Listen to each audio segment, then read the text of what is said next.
Hello ladies, gents, and everyones. It is Thursday, June 24th, and we're here to talk about this week's space and astronomy news. The new NASA Deputy Administrator Pamela Melroy was sworn in on Monday by NASA Administrator Bill Nelson. She is a retired Air Force colonel and former astronaut and is now the 15th Deputy Administrator of NASA, a position which has been empty since President Biden's inauguration on January 20th of this year. Colonel Melroy was nominated by President Biden back in April, confirmed by the Senate just last week, and now, of course, has been sworn in. So really exciting to have this number 2 position at NASA filled. The Deputy Administrator is responsible for really anything that the Administrator delegates to them, as well as stepping up to act as Administrator if needed. Both Melroy and Nelson released statements this week saying that they are really excited that she is filling this role. I hate to be the bearer of bad news, but bad news is what we have. The Hubble Space Telescope, which we talked about last week, went down due to an issue with the payload computer. Well, it's still down, so it's now been down since last Sunday, the 13th of June. So the team thought that the issue was in a memory module on the payload computer, and so we talked about that last week. They were working on swapping out to an alternate memory module. However, testing after that revealed that it didn't actually solve the issue, and so now they think the memory errors they're seeing are just a symptom of a different malfunction. And that malfunction hasn't been identified, and that's what they're working on now, is developing these tests that they need to isolate and hopefully find a solution for whatever the issue is. Turns out it's not exactly easy to troubleshoot a computer that's orbiting almost 400 miles over your head that you don't actually have access to. Now, if this issue with the payload computer can't be fixed, they can swap to the backup payload computer. However, the backup payload computer hasn't been turned on since it was installed back in 2009, so that's kind of been a long time, and if they do have to bring that online, it's going to require quite a lot of testing and verification basically to make sure that the telescope is okay before it can be placed back into operation. So definitely a lot of work going forward for the Hubble operations team to get it back online. I'm sure there's a lot of stress going on there at the NASA offices. And I mean, I empathize. The Hubble Space Telescope is almost as old as I am, and so trust me, I understand the aches and pains that come along with being over 30, but as long as I'm sure the rest of you really are fervently hoping for the Hubble to get back into space duty as soon as possible. So China has been racking up a lot of really great accomplishments in space recently, including one that we recently talked about, which is their Mars mission, which included their first orbiter, lander, and rover to the red planet all in one, and has so far gone off successfully.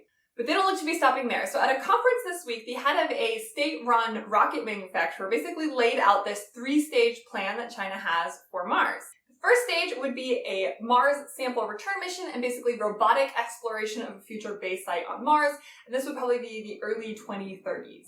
The second stage then, in the mid-2030s, mid to late, would be a crewed mission to Mars and building that first base site on Mars, which would lead into the third stage, which probably wouldn't be until the 2040s, in which they envision kind of a robust Earth-Mars cargo fleet that could be transferring a lot of material back between the two and kind of expanded full-scale development on Mars.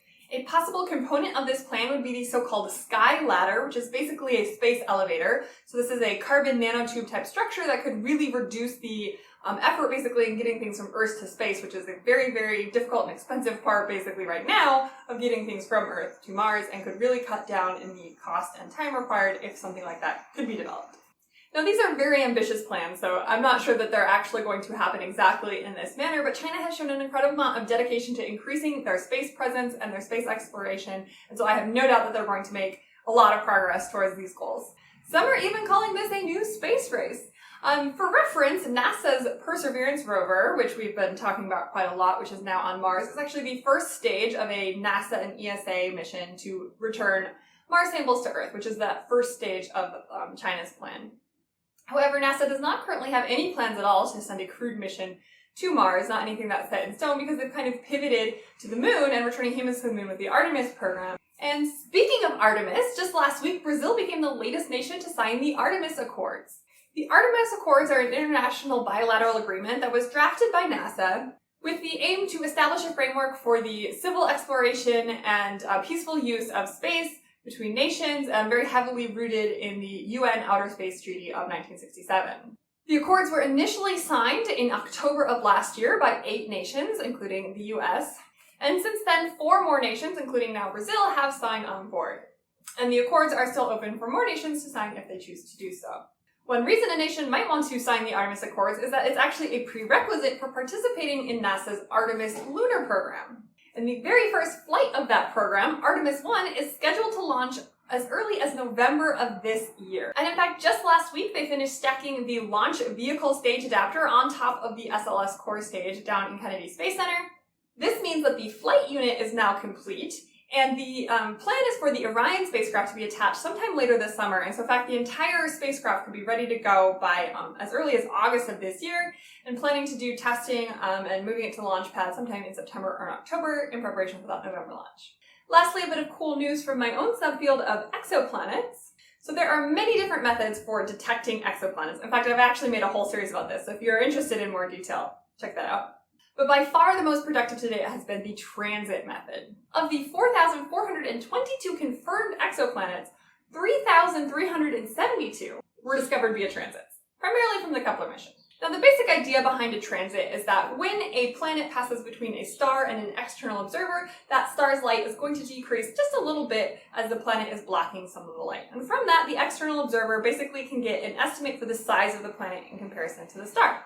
And if they see this happen multiple times, they can also get an idea, a very accurate idea, of what the orbital period of that planet is, which gives it a spacing away from the star, and in fact means that they can infer whether or not it's in a habitable region of that stellar system, like the Earth is. So since we can do this and do it so well, it's very natural to ask, well, what about other systems observing our system? Could they see us transit? There have been several studies looking into this concept of what's called the Earth Transit Zone. That is the region of space where a transit of the planet Earth would be visible across the sun. However, a new one that was just published this week in Nature incorporates a new element, and that is time. Now, the stars in the night sky might appear pretty static, given that, we have constellations that are thousands and thousands of years old, and they appear in the same spots every night. But they're actually moving relative to each other all the time in very, very, very tiny amounts. And thanks to the recent Gaia mission from ESA, we're getting really accurate measurements of these tiny, tiny movements between the stars. So this team of scientists used the data to predict not only what star systems could potentially see the Earth transit right now, but which ones could have seen it in the past 5,000 years, and which ones can see it in the next 5,000 years.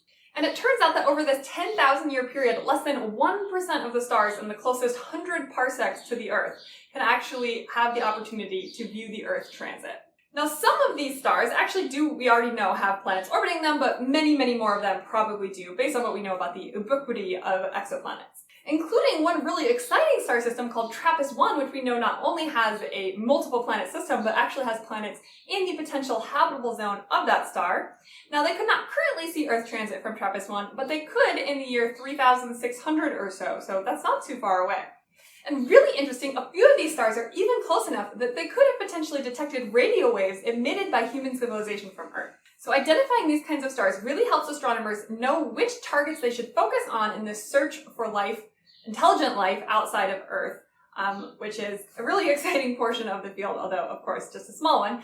But this is really cool work and very exciting to think about potential aliens watching us transit across the face of the sun and what they can learn about us. They might even be able to detect the carbon dioxide that we're putting into our atmosphere. Whew. Well, anyway, that's all we have for this week. Thank you so much for watching. I really appreciate all y'all's support.